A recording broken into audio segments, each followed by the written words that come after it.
Ask anyone who's been to a lot of cities around the world. They will tell you Seattle, Washington is one of the most beautiful places on this planet.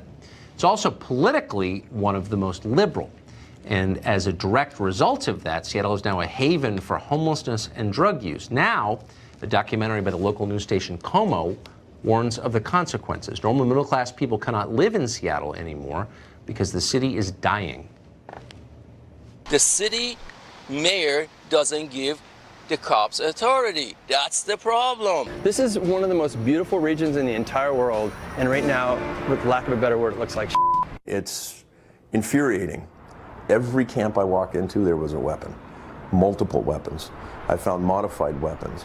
I was constantly on the side of the road talking to people that were swinging machetes. I have not met anyone else on the street who's not in some phase of addiction. I mean, of use, of serious use. And I think that that's the starting point. You just have to address that. You have to figure that out. You said call 911. Do you understand that the police have told us to vote you all out so that they can do their jobs? Putting the whole video on our Facebook page, by the way, tonight. It's remarkable. They did a great job. Jason Rance is a Seattle radio host and joins us tonight. Jason, that video is really stirring. Do you think it accurately depicts what Seattle's like right now?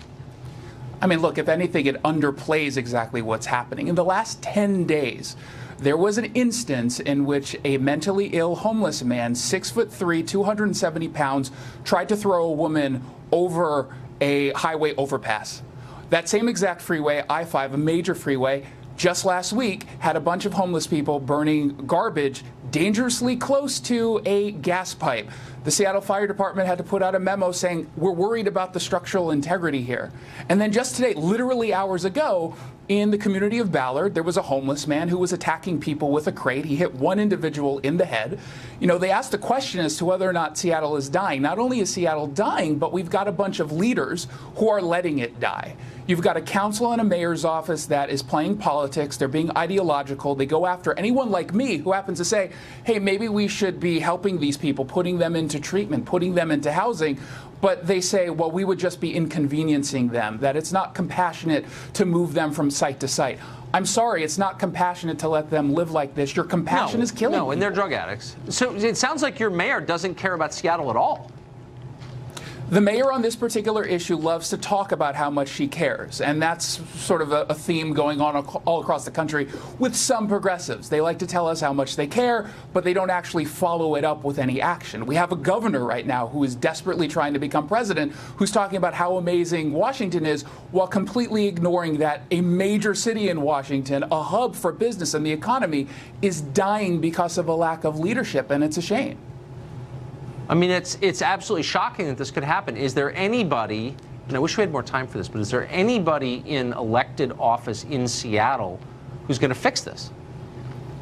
There are some Republicans and Democrats who are in Olympia, in our capital, who are looking at this at a sort of from a bigger picture. They're going to help in small quantities, but unless we get a change in leadership in the council in Seattle and the mayor's office, I just don't think they're going to be able to move anything through. But there are some Democrats and Republicans who are taking this really seriously because they live in the neighborhoods that are impacted. Yeah. And the problem with Seattle politics, they tend to spread to other parts of the state. I hope they do, because what's happening is cruel and awful. Jason Rance, thank you for that. Good luck there. Thank you.